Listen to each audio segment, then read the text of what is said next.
All right, welcome back. Joined now by Kevin McNamara, breaking down that big Celtics win.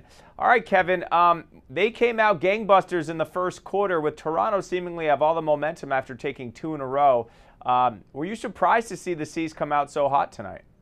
Well, I was very surprised, not by that, but more that Toronto just didn't have anything. I mean, they didn't have anything offensively or defensively right out of the gate. And when you get down 15, 20 points right out of the chute, it's really tough to dig in and come back.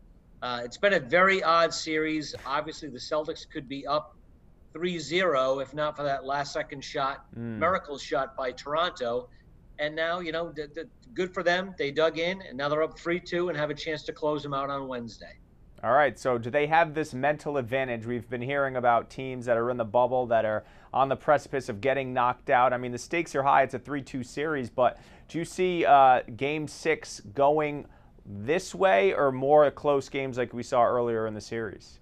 I think Boston figured something out, obviously, between the last couple of games, and now they're in a good spot. I would not want to be where Toronto is, having to beat, I think, a superior team. I think Boston is a superior team. If they share the ball, and they really did a great job with that tonight, if they share the ball, they're a superior team. And they certainly showed that tonight in Game 5, which is always the most important game in a series. Yeah, up 3-2, but there's no home court advantage being down there. So what do you need to see out of the team in Game 6 for them to win? Obviously, the defense was really stellar, especially in the first half. Is it a certain player going off, or what do you want to see come Wednesday night? Well, I think in this game, it was clearly the defense. Toronto never got started. Boston really dug in really well. But the thing that bothers me about Boston and bothered me in the two losses to Toronto were Jason Tatum, I thought, was playing, as Doc Rivers used to say, hero ball. Right. Not sharing the ball. The ball movement was not good in those losses. If Boston shares the ball with Tatum, Jaylen Brown, and Kemba Walker, they will beat Toronto and be very dangerous to beat, really, throughout the NBA playoffs. So that's my next question.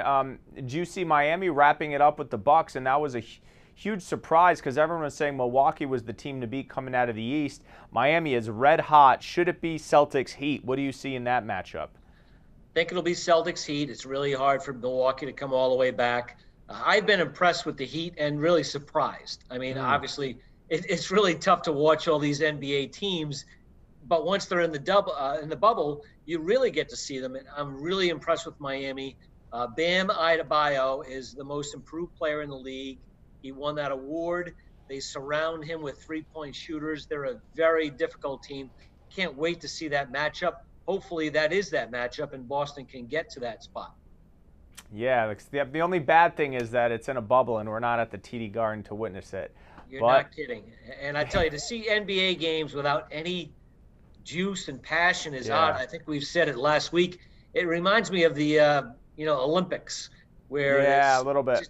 There's just no.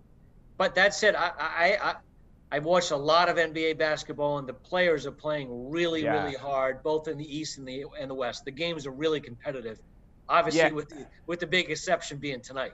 Yeah. Well, it's almost like they're at a local YMCA. There's no outside distractions. It's all about the basketball, and I agree. It hasn't been a good product. So hopefully the C's wrap it up and move on to the Eastern Conference Finals. I think it's the third time in the last 4 years. So good things going on for the C's. All right, Kevin McNamara, thanks so much for joining us, and we'll talk again soon. You're welcome, Yianni.